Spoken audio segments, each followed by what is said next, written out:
Viewers, one of the conditions of Salah is tahara, that is purification.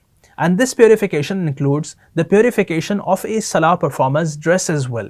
I mean, if the dress of a Salah performer is not purified, his Salah will not be valid. But sometimes it happens that because of a lack of knowledge, we think that the dress is purified, but actually that dress is impure because we have not purified it in a correct way. So in today's video, we will discuss how to purify clothes. Viewers, first of all, remember that only that part of the cloth which contains impurity is impure. The entire cloth is not impure. Hence, if only that part is purified, it is sufficient. It means the cloth will be purified in its entirety. Now, there are two forms of impurity. One is that the impurity is visible on the cloth, that is, it can be seen after getting dry, and the other form of impurity is that if it dries up on the cloth, it is not visible. For example, urine. When it dries up on the cloth, sometimes we cannot judge what part it is on. In the first case, that is, when an impurity is visible on the cloth, the part with the impurity can easily be purified. Its easy way is that you should hold that part with the impurity and bring it under a tap. Now, turn on the tap with an appropriate stream of water, making sure that the impurity does not splash on you. Then, keep the cloth under the stream of the water and keep rubbing it. When you are completely satisfied that the water would have washed away the impurity, this cloth is now purified. There is no need to wring out the cloth.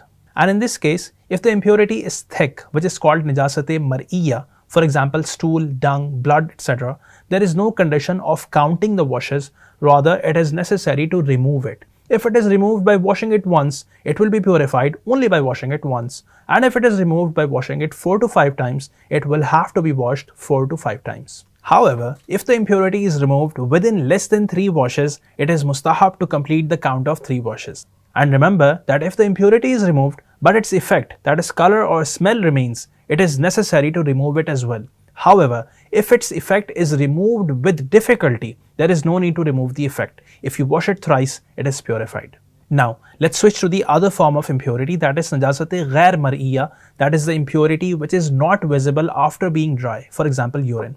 In this case, one way to purify that cloth is that the cloth is put under the tap and the water is allowed to flow to the extent that the impurity is removed, and now you have a strong assumption of purity, so the cloth is purified. The other way is that you should wash it thrice and wring it out forcefully each time, and thus it will be purified. Wringing out forcefully means the person should wring out the cloth as per his strength in such a way that if he wrings it out again, no drop falls from it. Being careful about the cloth, if you do not wring it out thoroughly, it will not be purified.